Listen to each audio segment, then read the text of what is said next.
Now at 5 a.m. on WKYT this morning, Jessamine County firefighters are busy right now trying to put out the remaining flames at an overnight house fire. This is video just in. We are tracking developing news out of Egypt. A hijacked plane heading to Cairo is safely on the ground, but negotiators are still trying to detain the suspected bomber still on board. And after trying to find a compromise for hours and hours, Kentucky lawmakers in the House and Senate still have not agreed on a state budget.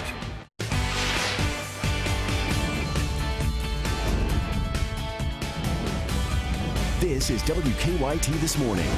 Good Tuesday morning to you. I'm Michelle Chamberlain. And I'm Bill Bryant, and it's so good to have you here on WKYT as we get this Tuesday underway, a day that looks to be sunny as the hours go ahead this morning. We are all looking forward to the sun, Micah Harris. Yeah, and I think I'm looking forward to it, too. I mean, we really tried to get that sunshine peeking in here yesterday. Some spots we did, some spots we did not. Here in Lexington, we had a mixture of sun and clouds, and that helped out a little bit. It bumped us up to the lower 50s, but for the most part, it was still a relatively cool day. And that cool air has transitioned over into this morning to some cold air in some spots. Some spots dealing with that frost advisory, especially north of I-64. We get toward the afternoon. Look for that near average temperature at 58 degrees. The focus of the forecast is not about the temperatures. Temperatures next couple of days will really skyrocket, 60s and even some 70s. But really the focus, the storms toward midweek as these temperatures come flying on in here. So we're going to have a lot to talk about as we approach midweek. But until then, it's pretty calm and relatively quiet. So we're going to get into that forecast with those storms coming up. All right, and new this morning on WKYT, fire crews in Jessamine County have been busy this morning after a home caught fire a couple of hours ago. The fire started just before 3 o'clock on Hawthorne Drive near Lone Oak Golf Course. We're told 2 people were inside the home when it went up in flames, but both made it out safely. WKYT's Mike Byers on the scene with the latest. Mike? That's right, Michelle. Nicholasville firefighters say 2 people were inside when this fire started. Fortunately, both were able to escape with their lives. Now, as you can see, this is still an active scene. Dozens of firefighters are still on scene here in the 300 block of Hawthorne Drive and Nicholasville Road. Firefighters tell us the fire started just before 3 o'clock. When they got to the home, it was on the right side of the house is where the fire was and quickly spread to the rest of the home. Now, they don't know where it started, but they do say there is a kitchen on the right side of the home, but it hasn't been determined if that is where the fire started. Now, when firefighters arrived, as I mentioned, the 2 people were outside. It was a woman and her nephew. They say the fire was so intense that they had to fight it from the outside. They put firefighters, and initially the smoke was just too much for them, so they had to fight it outside before they went back in to get it under control. Now, as we mentioned, the fire did start on the right side. They do not know how it started at this time. When we talked to Battalion Chief John Schaefer, he is saying that the house is being considered a total loss right now. So just keep it with WKYT throughout the morning. We will keep you updated on air and online. That's the latest here in Nicholasville. I'm Mike Byer, WKYT. Thank you, Mike. We are tracking a developing international story this morning. Authorities say most of the passengers on board a hijacked Egypt Air flight have been let go. Negotiations with the hijacker have resulted in the release of everyone except the crew of the aircraft and 4 foreigners. Egypt Air flight MS-181 had at least 81 people on board when it was hijacked today by a passenger claiming to have an explosive belt. The plane took off from Alexandria, Egypt, and was headed to Cairo, but was forced to land in Cyprus. Now, the plane is currently on the tarmac at the airport there. All right, we'll stay on top of that story this morning, and we are learning some more this morning about the man who was shot and wounded by U.S. Capitol Police after he allegedly pulled out a weapon inside the U.S. Capitol building. They say 66-year-old Larry Dawson of Tennessee pulled out a gun inside the Capitol visitor area around 2:30 yesterday. Now, police say Dawson then pointed the gun at officers who then shot and injured him. The Capitol building was briefly placed under lockdown until authorities had Dawson in custody. Now, just last fall, investigators say Dawson was arrested after an outburst inside the chamber of the House of Representatives. Dawson is now in the hospital, listed in critical condition this morning. He's charged with assault with a deadly weapon and assault on a police officer while armed. Now, as for Dawson's intentions, police believe it was nothing more than a criminal act. And when all of that was going on, a group of 8th graders from Madison Middle School in Richmond were inside the Capitol building at the time. This was going on as police issued that lockdown. Madison Middle School's history teacher Amy Vanover tells us none of the students was injured, but many were frightened by the experience. Vanover says their group, along with dozens of tourists, were all taken downstairs into a secure room for about 40 minutes while police cleared the scene. From there, she says the students and other chaperones began alerting parents back here in Kentucky that the group was safe.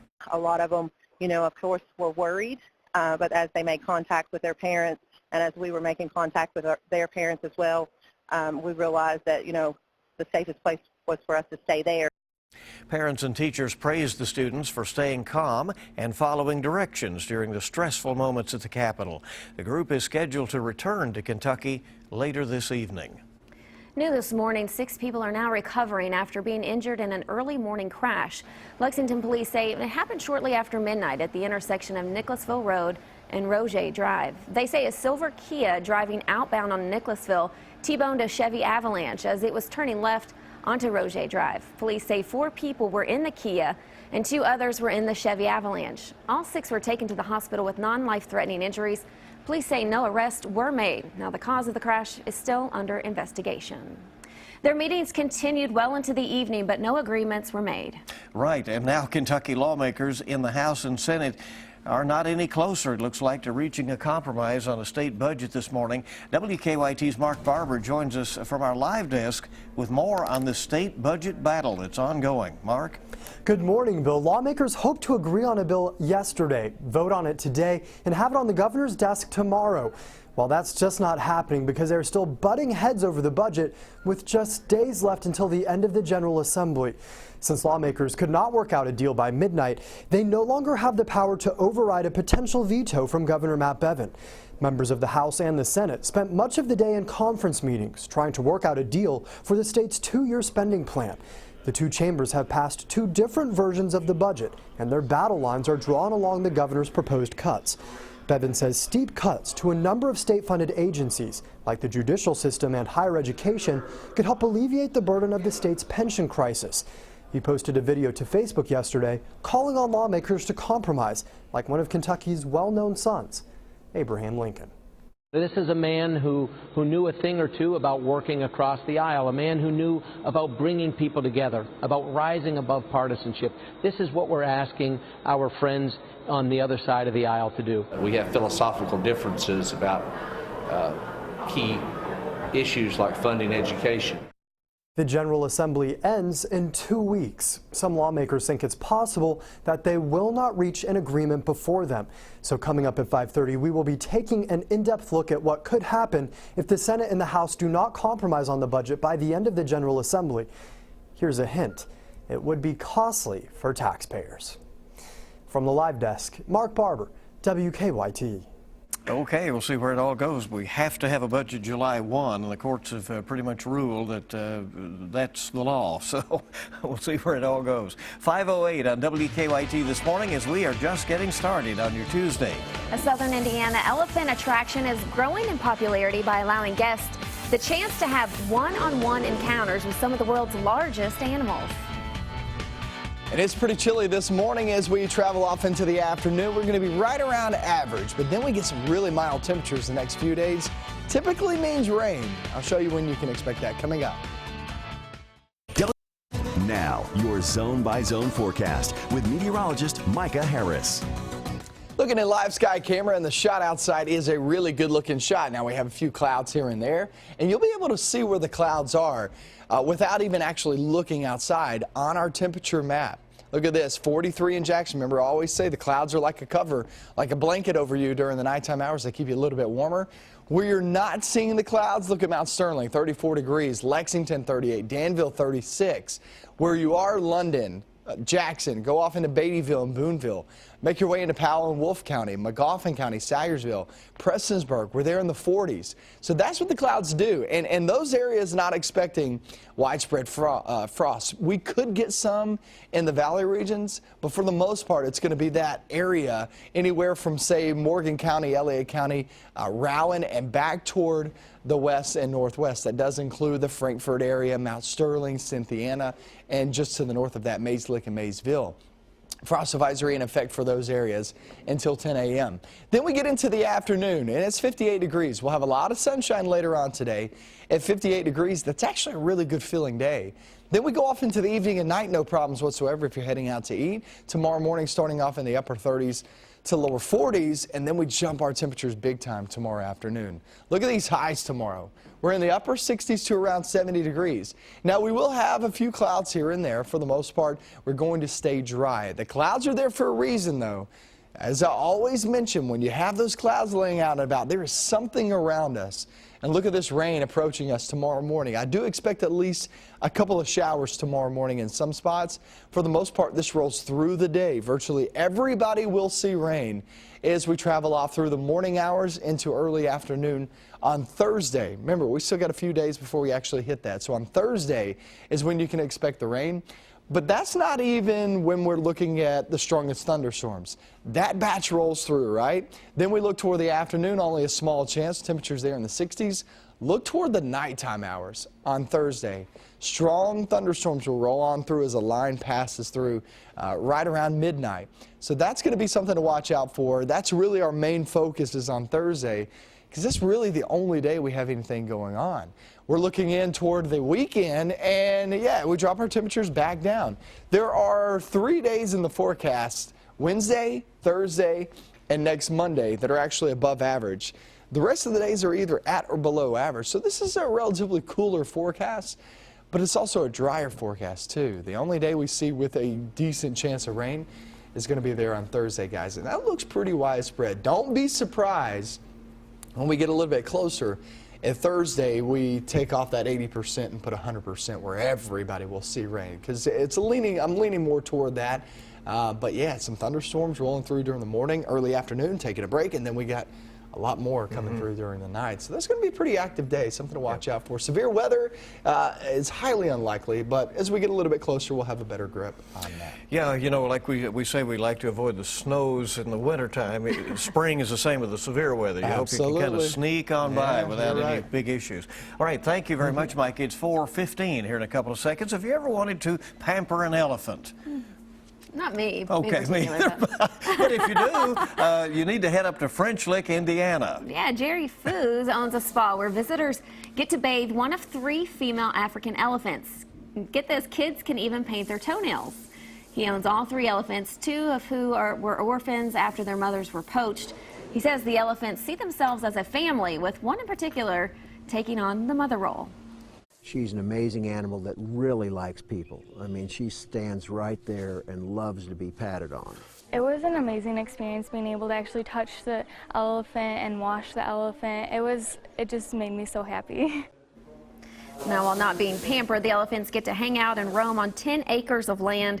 The elephant attraction, which is open until October, is just about an hour north of Louisville. All right, so if that's your thing, not a far drive away. Maybe something to do this spring break. Go up there and paint the toenails on an elephant. Okay, 5:16 is the time on your Tuesday morning here on WKYT.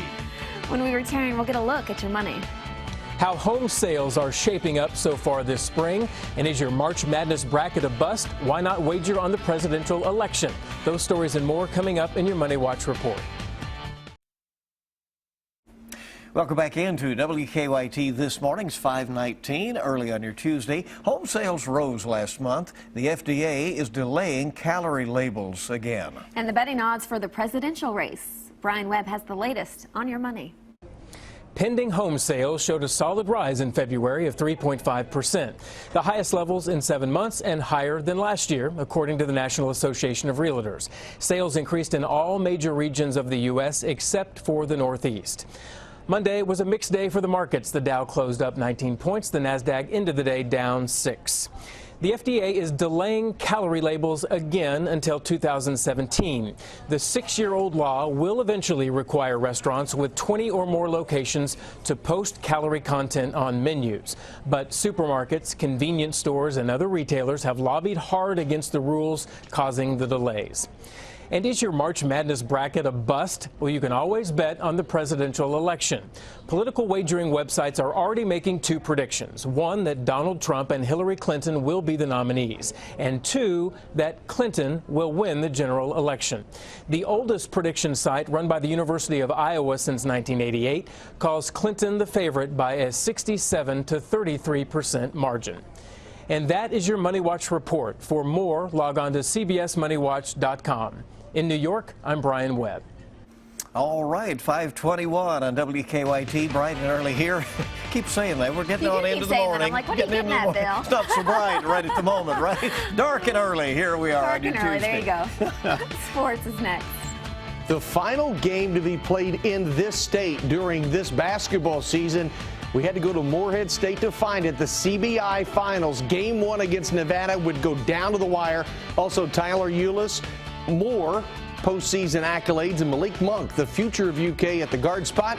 He was in action last night. I'll show you all about it in sports.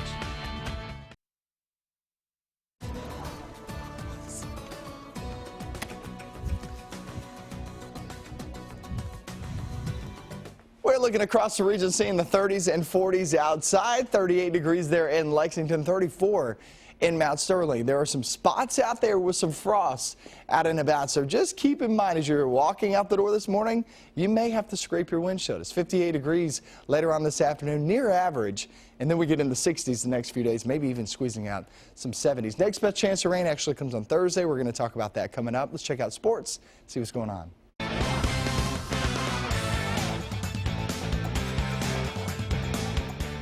Here it is, the last week of March, and Morehead State is still alive in the basketball postseason. The Eagles hosting Nevada in Game 1 of the CBI Championship Series. Best of 3. First half, Morehead rips off 7 straight. Corbin Collins with the jumper, and it's a 4-point lead for MSU. Late first half, game tied at 25. Lionel Gaines powers in and slams it home.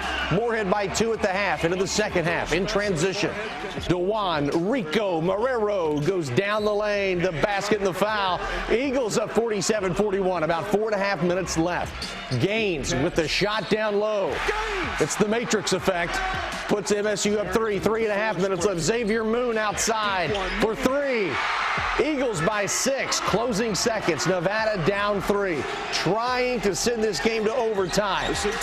The shot is no good. And Morehead State now 1 win away from the CBI Championship. Lionel Gaines, 27 points, 14 rebounds. What a game. You know, this is a monumental win for us. 4 wins in the postseason, in the championship game, take care of home court. Well, the momentum was great, you know, and the crowd had a lot to do with it. Our guys were just relentless and refused to lose. We didn't play particularly great, but we did enough to get a victory against a good team. Game 2 Wednesday in Reno. Kentucky's Tyler Eulis, a finalist for the Wooden Award as the top player in the country.